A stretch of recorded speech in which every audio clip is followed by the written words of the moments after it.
Empire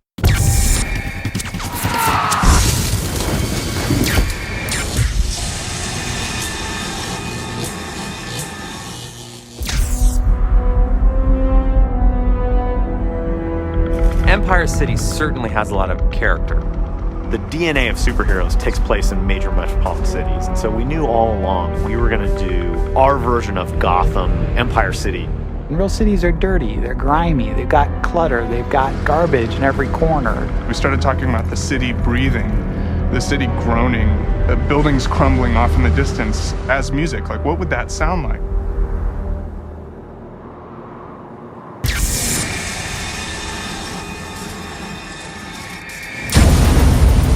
Since the blast, the place has become this sort of wonderland of destruction where a lot of masonry got thrown, higgly-piggly in the blast. Cars and buses smashed into the sides of buildings. It feels like this hurricane is torn through. It's bleeding. The city itself is broken. It's foul. We wanted the city to feel like there was despair around. So if you see people walking down the street, they don't look very happy because they aren't. And it really gives the city a feeling of life. The city's actually reactive to who you are in the world. If you choose to be a nice guy and win the love of the people, I know you can heal him. you'll actually see the city get cleaner and kind of repair itself a little bit. And that's pretty crazy.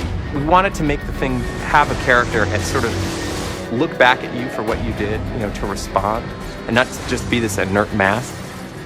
The architecture is clearly influenced by two big things. The first was a desire to have it feel like a grounded, largely Western city. That's where superhero stories exist. At the same time, we looked at cities, international cities that had really great opportunities for climbing and jungle gymming across. It's kind of a mishmash, very intentionally, of things to try and show age of a city and like it's been lived in. Not only are they controlling the character, but they're controlling a character in a world where they can do anything they want to. They can literally wander the city aimlessly for hours if they choose, and the music needs to account for all of that.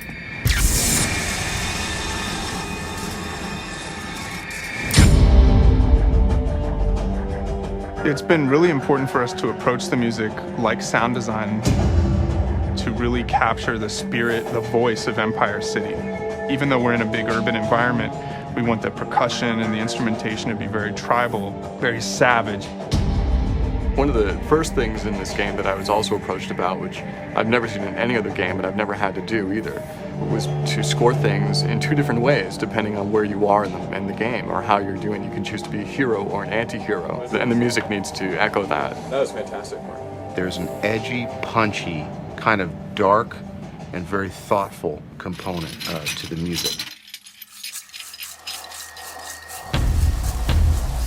The ambient music is meant to be bleeding out of this broken city, this city that's sort of been bombed out and is hurting. And so much of the music is really meant to meld with the sound design and almost become indistinguishable from it. Initially, when we were hearing that the city was kind of alive, and how we would do that musically and sound design to blend those two worlds, I had two ideas in mind. The first one was to go out and do some street recording. The second part was to do a custom sampling session. You want it to be orchestral, but you don't want it to be John Williams.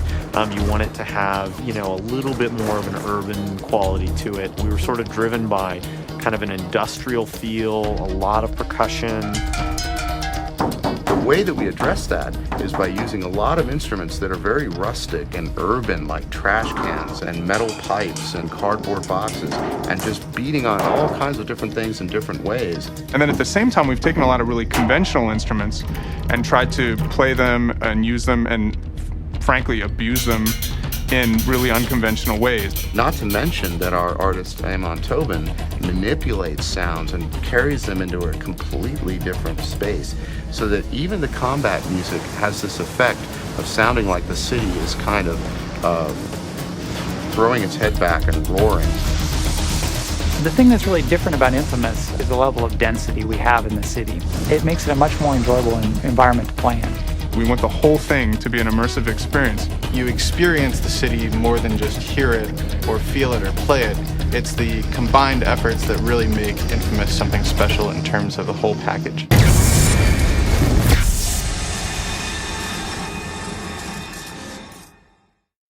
you.